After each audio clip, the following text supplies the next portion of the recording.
What's going on, everybody? Welcome back to TTP Ravens Media. This is the Trust the Bank podcast. The goal is to have two Trust the Bank podcasts out per week, one previewing the upcoming game and one recapping the previous game. Obviously it's week one, so we don't have a recap game, but we do have a preview, and we're super excited for it. I'm going to be at that game in New York, so Joshua's going to be doing the pregame stream. We'll see if I'll be able to call in. I may be tailgating or something like that with them, the New York Jets fan. So that could be really cool if the timing works out and stuff like that. But if you're going to be at the game, hit me up on Twitter, hit me up in the comment section. I would love to, talk to, as many Ravens fans as possible. I meet very few out in Portland, Oregon. So, it's pretty rare. But in this video or in this podcast, if you're watching this on YouTube, go check out the Spotify, Apple podcast if you want to listen to all of it right now. Or segments will come out every day up until Saturday. We're going to be talking about Joe Flacco. First off, because how can he not name the starter? His first game, I believe, of his career against the Baltimore Ravens, at least where he's starting it. He may have been a backup at some point, maybe like with the Eagles when they played against them. Then we're going to get into our keys to victory. How are the Ravens going to be able to win this game? And then finally, we're going to be getting to what are we looking for in this game? What are the expectations? Maybe there's certain things that we want to see the Ravens try out. Maybe there's certain things that we don't want the Ravens to do, all that kind of stuff. So it should be a good episode. But Joshua, well, let's start off. We got Joe Flacco. My camera is tilted. I had to hide the Flacco jersey in the back. Man, go ahead, show that, man. We just got Lamar in the background and Andrew Luck and Eli Manning. But random assortment. How you feeling about Joe making his return against the Ravens? Honestly, I feel like this is well needed before he finally retired. I mean, this is damn near the first edition. I wouldn't say the first, but this is almost like what could happen with Ryan Tannehill and Malik Willis, or Drew Bledsoe and Tom Brady. Mm-hmm. You don't, as a starter, you don't want to give up your spot. As a starter, you're Ryan Tannehill and Joe Flacco both said, we're not here to coach the next man up. I am the man. I am the starter. So why would I coach this guy up? So I mean, I saw that Lamar Jackson at the practice. He spoke highly of Joe, and honestly, I don't know who is Lamar's PR team, but he handles all questions very well, and I applaud him every time someone asks him about his money and someone asks him about Joe Flacco. But like I said, this is a well timing. I mean, him being I wouldn't say the savior, but definitely the guy that brought all the magic on that offense to lead us to that Super Bowl. With so many different. With becoming who he was in the playoffs, it was just so insane. Just he can win a good amount of games for you in season, but when it came up to playoff January Joe, we all knew that Joe turns up. So to actually see Joe Flacco play against the Ravens, the new Ravens, not anybody left from that original team that he won the Super Bowl with, it's going to be exciting. The only guy that's still left is John Harbaugh, who he started with. I mean, and what better way to, the two guys that came in together, this is like the final clash piece of them breaking up, Yeah. So I'm definitely looking forward to seeing how we manage Joe. I know Joe still got a little bit of juice in that cannon. He do got some fancy little weapons over there with Breece Hall, Elijah Moore, Braxton Berrios. So did they just recently draft one of the Ohio guys as well? They have Elijah Moore. Okay. Elijah, no. I thought they got Garrett Wilson as well. I think they. Yeah. They do have Garrett Wilson. I have to double check if he's playing. Okay. But yeah, they do have him. I haven't seen any news. So yeah, I think he is playing. Sweet. So I mean, this would be the first time Joe Flacco has it wouldn't be the first time. He has a young wide receiver core that can make something happen. So I'm definitely looking forward to seeing how, he thinks he's going to dissect the defense. I'm looking forward to seeing how Mike McDonald, confuses Joe because Joe does look like a deer with in headlights sometimes.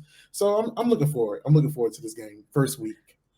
Yeah, I think it's like a perfect matchup for the Ravens because I feel like this team rides so high on emotion. Mhm. And a lot of the players on this Baltimore Ravens team, they played with Joe. Marlon Humphrey is, arguably the leader of the Ravens defense. He's definitely the leader of the secondary. Most He definitely. came into his career playing with Joe Flacco, big games, practices, really trying to learn how to go up against, a true pro at quarterback. It's very different going from Joe Flacco to Lamar Jackson. They're just very different in the way that they practice, especially a young Lamar Jackson. It was like, okay, he's kind of inaccurate. Joe Flacco knew exactly what he was doing. He was a veteran when he came in, when Marlon came into the Ravens and was able to, really get things going. I think that helped out him in his career. And there's just so many guys on this team that played with him. I think it's going to be really emotional. The Ravens offensive line, they got Ronnie Stanley. Now, Ronnie Stanley with Lamar or Jackson may not be the best duo because they don't really play together very often. But Ronnie was the dude for Joe Flacco. He was able to go out there and he was able to block for him, consistently. And I just think it's going to be such an emotional game from the Ravens, not just the Ravens team, but the Ravens fans, because even though we're rooting for Baltimore, it's weird seeing the guy on the other side. I'm a huge OKC fan, so I have a lot of experience with your franchise players playing for the other team. Watching Kevin Durant and the Warriors again. It's one thing like when they leave, watching him another team. It's another when they play you. Watching Westbrook the first time he played against OKC he was wearing the Houston Rockets jersey. I can imagine Green Bay Packer fans going up against Brett Favre. And they're like, that's emotional right there. And that is something that is really going to, I think, help this team because they're going to want to go out there and beat the guy that was here. And Lamar Jackson is definitely going to want to do it. Obviously you want to win every game, but remember this whole team, this whole culture of the Baltimore Ravens organization is built on momentum and it's built on passion. And if you're not, juiced up and you're not, amped at the beginning of the year, that's how sometimes they start off a little bit slow. It takes a little bit to get that spark. I think we got that spark in 2019 from Marcus Peters, because Marcus Peters came in, first game against the Seattle Seahawks, I believe, pick six. And it was like, okay. And that's when we really started to see that momentum. We got Lamar saying, yeah, let's go for it, coach. It was like, boom, momentum. Mark Ingram's building it all up. Lamar Jackson's lived through that, how to build momentum. I think he's going to try and do that, with this game. Hey, guys, I got you. Let's do this. Let's get it going. Maybe he has a contract by then. I know the contract deadline is Friday. I'm not expecting a contract to be done. If it is done, let's go. I would love for it to happen. But overall, it's going to be really emotional. But at the same time, Joe Flacco, I don't know if it's better or worse that Joe Flacco is starting for the Jets, because Zach Wilson, I think, would throw more picks.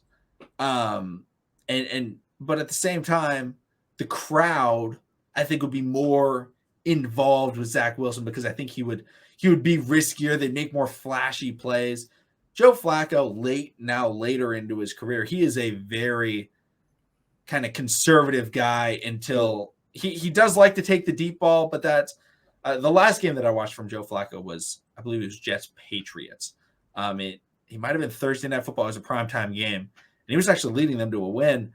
And then he just started throwing picks left and right, and it was hilarious. It was like, stop throwing the ball deep, Joe. And it was like interception. But like, I feel like Joe Flacco is definitely going to have something where he wants to prove it, but I don't think he has the weapons to be able to play the way Joe Flacco is good at playing, right? The play action, the deep ball. I really like Elijah Mitchell, or not Elijah Mitchell, Breece Hall. I have no idea why I said Elijah Mitchell. I don't really like Elijah Mitchell. I don't think he's very good running back for the 49ers. But Breece Hall, really like him. But I think from all the reports are saying like Michael Carter's starting off as the number one, who I like Michael Carter. But like, I don't think this offensive line is going to be good enough for them to like really establish that run. I think the Ravens know that. And even though they have a lot of young weapons, Elijah Moore, I think they also have Corey Davis, Garrett Wilson. Yeah, they do. The Ravens corners are vets, right? Like those guys are all going up against very good football players. You got Marlon, Kyle Fuller, and Marcus Peters. And Marcus Peters hasn't had an interception in a while. Marlon Humphrey hasn't had a forced fumble in a while. I feel like they're itching. They're itching, and they really want to get something going. And like all these Ravens, I just feel like it's going to be really tough for Joe. And I think the Ravens, I like how you brought up Mike McDonald, Joshua, because I think he is really going to try and get in Joe's head. Like really start putting him in the dirt. I think that's got to be the strategy to go up against him. Like Zach Wilson, it's like, okay, you can let Zach Wilson just make his mistakes. Yeah. Joe's a vet. You got to make him make those mistakes. You know, he knows when not to throw at Marcus Peters. I would assume so. But if you start hitting him, you start getting that pressure, that's when he starts making those mistakes. So it's going to be tough. It's going to be fun, but I'm super excited. I also wish, though, that I could see Zach Wilson play in person because I don't get to watch Zach Wilson very often. But do you have anything else to say on Joe? I was going to say Zach, is definitely a dope player. He's another athlete type of guy, and he can make some magic happen. He's not Gardner Minshew or anything like that. But just to speak about Joe a little bit more, man, it's interesting. I feel like he has something to prove this game, and also Lamar Jackson has something to prove because, like I said, the transition he knew. Well, let's play it out. When his little brother and Dennis Pitta was at his house for that 2018 draft? Yeah. His little brother and Dennis Pitta, they was joking with Joe. Hey man, they're gonna draft the quarterback. And he just played it off, of course. But when he saw, them trading back into the first round at 32 and making that pick, first person he talked to was John. It's crazy because I came in with this coach, and now y'all drafting somebody to success me. I know I've been a little banged up, but this is what we doing here, and you can tell. I mean, yeah, he tried to handle it in front of the press in the press conference and everything, but we all knew he was a little sour about it. Let's take it even a step further. When they started implementing different plays for Lamar Jackson and Joe was out there, what did he do? He stood there like a fly on the wall, didn't try to sell the play or nothing. So he was very unenthusiastic about the pickup of Lamar Jackson. And also he, like I said, again, he did not, worry about coaching him. He's like, okay, this is still my team. I'm still in the driver's seat. And I'm not letting this young guy take my spot. And I get it. That's just the competitor in you. So come this Sunday, I definitely feel like Joe Flacco is going to come out there. I feel like he's going to try to sling the pill. And I'm looking forward to our secondary getting out there chasing it down. I'm looking forward to seeing Marcus Williams, wheel back, catch a pick that he thought was probably going to go for a touchdown. So I mean, it's interesting to see how this is definitely going to play out. I love the fact that that Joe is playing. It's very exciting. Like you said, it's very emotional. Me personally, if I was John Harbaugh, the guy is crazy because you're playing against the guy that you started with, but now you ride the coattail of the man that's been saving your job. Just putting it out there, guys. Just putting it out there because we all know if Lamar didn't get them to the playoffs, just the way Joe was out, John was going to be out the door too. But hey, yeah, I'm looking forward to seeing what Joe Flacco brings to the table. Looking forward to how he thinks he's going to dissect the defense and move the ball up the field. Looking forward to how our defense and Mike McDonald pick at the brain of Joe Flacco, because like you said, McConnell, once you start beating up and banging on Joe, he's not the same type of quarterback. And that quarterback that we drafted in 2008, 2009 is not that same mobile guy out of University of Delaware where the Blue has played as well. He's more of a pocket presence, and he's not Big Ben neither. Because even though Big Ben had a weak arm, he still can stand strong and stand tall and make something happen. And I feel like Joe Flacco, he just doesn't have that juice in him anymore. But I feel like this Sunday, he gonna do whatever he gonna do. What was it? What was the pool that Batman and Robin refused to go into? that Rashad Gould had. That's the Lazarus pit. Yeah, I feel like he's gonna go into the Lazarus pit and think he's gonna come out, 10 years younger. So I mean, it's exciting for Ravens fans that's been watching the Ravens before Joe Flacco came. Even the Steve McNair days and the Anthony Wrights, the Kyle Bowler days. So it's definitely interesting to see how this is going to play out. Yeah. So speaking of how it's going to play out, let's